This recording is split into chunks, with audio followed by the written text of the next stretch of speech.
brought to you by East Texas Professional Credit Union and John Fraser Allstate.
the school to start being proud of their football team and not talking about a 2-8 football team, and the community to be proud, you're playing more for just for you.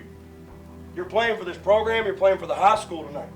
You got a chance right now to go make a freaking statement for this program. A big statement. Everybody understand that? People look at the Spring Hill Panthers a little bit different. You go kick them in the freaking dirt. Everybody got me. Smoke them like a pack of Marlboros. Everybody got me there. We're going to pretend like that on there. Smoke them like a pack of Marlboros. Do you understand? I know you're hurting, and I just need you to get up. But even if you go down and you're hurt, I need you to just hang on. I'll try to run something away from you, but I ain't trying to run nobody else in the ball game right now. I ain't trying to go Big Mike. I'm trying to go, I'm riding the pony that got me here. You know who that pony is? Gavin Amos. Hey, great job not retaliating. Great job not retaliating on defense. Playing a great game on defense. Good job on the two. Okay, hey, what I am going to tell you, I said in the weight room, told you, ain't nobody scared of you. People start looking at you a little different, you go win this ball game. Yes, sir. You want to be respected. You want people to respect you when you walk on the dadgum field. You go put them in the dirt.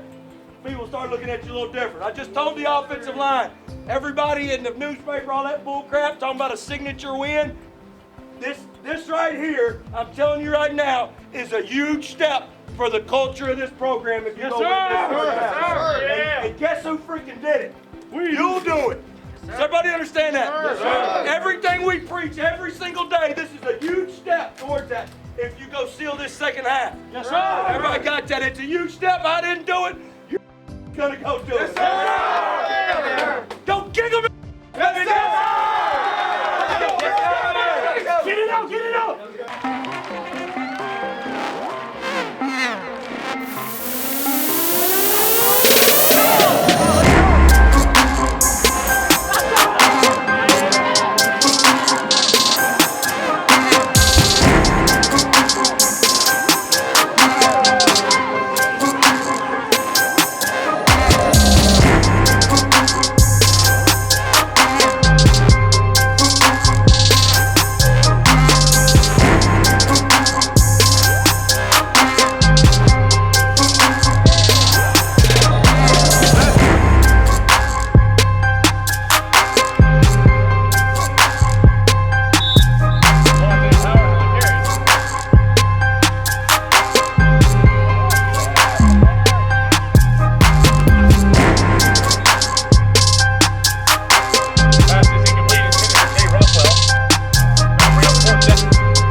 over here. Hey, I know it hurts. And defense, you played a great game. All right, you played good enough to win. Amen. Offensively, look, second half, we go down there, we get a false start. Next drive, we get a holding penalty. And then it just same thing after, and then we throw an interception, then we get backed up. We're close, all right? Now I want you to know I am proud of your effort. Your effort's not the problem, all right? We just got some stuff to clean up. That's a really good football team, but we should have been in the game with them, all right? We really should have had the ball right there, 16-9, ready to go try to win the game.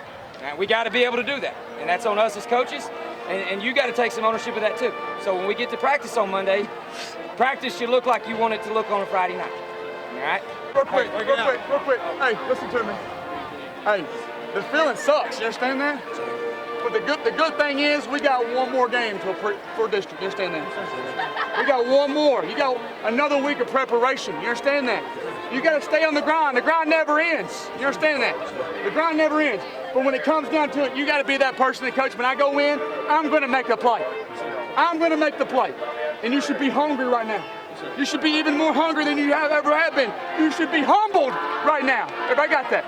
Check them out. Let's go. Get it up! Panthers on three. Hey, get this sideline. Get it up! Panthers. School song. Panthers on three. 1, 2, 3. Panthers! Come on! Keep y'all set. Stay together, man. Stay together. The game. My headset is bad.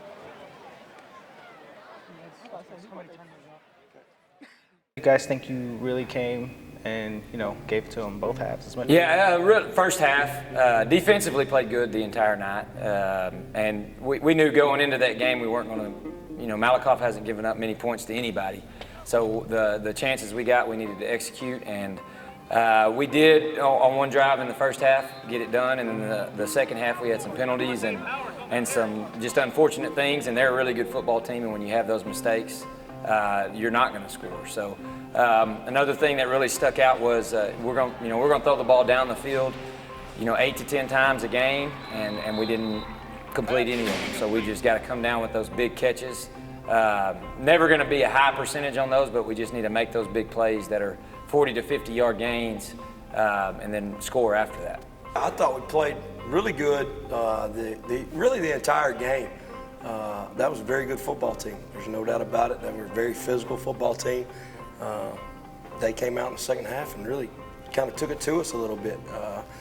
I thought our body language and just our demeanor when we came out wasn't the same as when we came out in the first half. And I think that's part of, like I've talked about before, just showing up every day and learning how to do it every single day and every single play. I don't think we're quite there yet. But that was the biggest thing to me. Like I said, I loved how we played in the first half, and I really liked how we played in the second half. It was more just our body language and how we were just breaking the huddle, getting in and out of the huddle, and just even the look on their face on the sideline was a little different to me in the second half. Well, I thought they played a really good game. I mean, this was a very good football team they played. Malakoff played for a state championship a year ago, and I think it just proved kind of what we talked about. You cannot make those kind of mistakes against a good football team. They take advantage of everything that you do bad. You have to beat them, or they have to beat you. But if you beat yourself, then you're going to be in trouble. You can't beat a good team with turnovers, with penalties, with mistakes like that. Now, I don't know the exact numbers, but there were some penalties and there were some turnovers and some things that went wrong. Spring Hill's an improving program, but they're not quite to the point yet that they can overcome those kind of mistakes, and they'll get there. But again, it just kind of proved what they already knew, and what I know Coach LeVere knows. We're not a good enough team right now to overcome penalties and turnovers, especially against very good teams. I had a holding.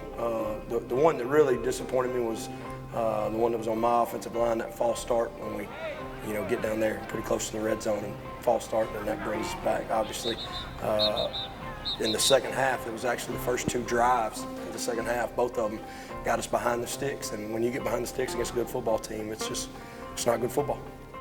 You got Silsbee coming up, so anything with Silsbee you recognize that you guys need to prepare for defensive-wise? So Silsbee's going to be a little unlike any team we've played as far as their offensive scheme. They're really physical and kind of tight end, two-back oriented, and run the ball right at you.